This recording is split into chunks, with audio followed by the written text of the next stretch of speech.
Using Lagrange's mean value theorem, prove that this inequality where tan inverse A less than tan inverse B and less than pi upon 2 और greater than 0। तो ये जो inequality यहाँ पर given है इस condition के लिए जैसे कि आप समझ सकते हैं लैग्रेंज मीन वैल्यू थ्योरम की हेल्प से इसको प्रूव करना है। तो सपोज कर लेते हैं लेट एफ एक्स जो यहाँ पर दिया गया है टेन इनवर्स उसी को हम एफ एक्स मान लेंगे टेन इनवर्स एक्स। तो हमने एफ एक्स इसको मान लिया है तो एफ डैश एक्स यहाँ से क्या मिलेगा हमें 1/1 प्लस एक्स स्क्वेयर ये हमारा एफ डैश एक्स आ गया है यहाँ पर।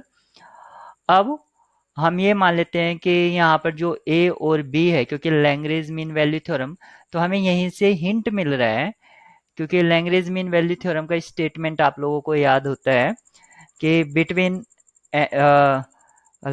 इन between end points a point C where F dash equal to F B minus जो हमारा होता है लैग्रेंज मीन वैल्यू थ्योरम का लैग्रेंज मीन वैल्यू थ्योरम का जो स्टेटमेंट होता है वो क्या कहता है F dash C equal to F B minus F A upon B minus A और ये जो सी होता है ये लाई करता है ए और बी के बीच में।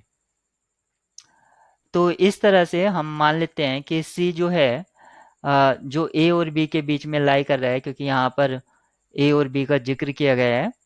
तो यहाँ से क्या पता चलता है A square less than C square less than B square. ये इनइक्वालिटी हमें क्या इम्प्लाई करती है 1 plus A square less than 1 plus C square less than 1 plus B square ये इम्प्लाई करती है। और ये इम्प्लाई क्या करता है अगर हम इसका रेसिप्रोकल ले लें 1 plus A square greater than reciprocal लेने पर इनइक्वालिटी का साइन चेंज हो जाता है greater than 1 plus B square और 1/1 प्लस सी स्क्वेयर। तो यहाँ से अगर मैं एफ डैश सी अगर फाइंड आउट करूँ तो वो क्या होगा 1 प्लस सी स्क्वेयर। तो ये हो गया मेरा F dash C greater than 1 plus B square और ये हो जाएगा 1/1 प्लस ए स्क्वेयर। इस तरह से मुझको ये मिल जाता है एफ डैश सी। और लैग्रेंज मीन वैल्यू थ्योरम जो ये कहती है कि एफ डैश सी किसके इक्वल होता है वो होता है इसके। तो मैं यहाँ पर पुट कर दूंगा तो ये 1 plus A square greater than F dash C जो कि हमारा है 1/1 plus C square greater than 1/बी स्क्वेयर 1 प्लस बी स्क्वेयर। ये एफ डैश सी है और एफ डैश सी जो होता है वो होता है हमारा F B minus F A upon B minus A. और यहाँ पर जो इनइक्वालिटी दी है उसको सिर्फ मैंने राइट किया है 1 plus A square F B क्योंकि हमारा जो एफ एक्स है वो टेन इनवर्स एक्स है। तो एफ बी यहाँ से क्या मिलेगा टेन इनवर्स बी और ऐसे ही एफ ए जो हमें मिलेगा वो टेन इनवर्स ए मिलेगा।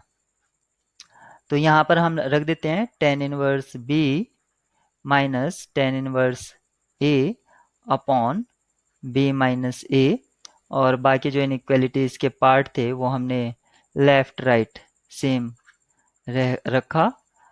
अब ये इनइक्वालिटी यहाँ पर नीचे b माइनस ए है और जो हमें प्रूव करना था वो यहाँ पर b माइनस ए नहीं है तो बीच वाली टर्म में तो b माइनस ए से इसको डिवाइड करा देते हैं पूरी इनइक्वालिटी को। तो b minus A 1 plus A square greater than tan inverse b minus tan inverse A greater than b minus A upon 1 plus A square.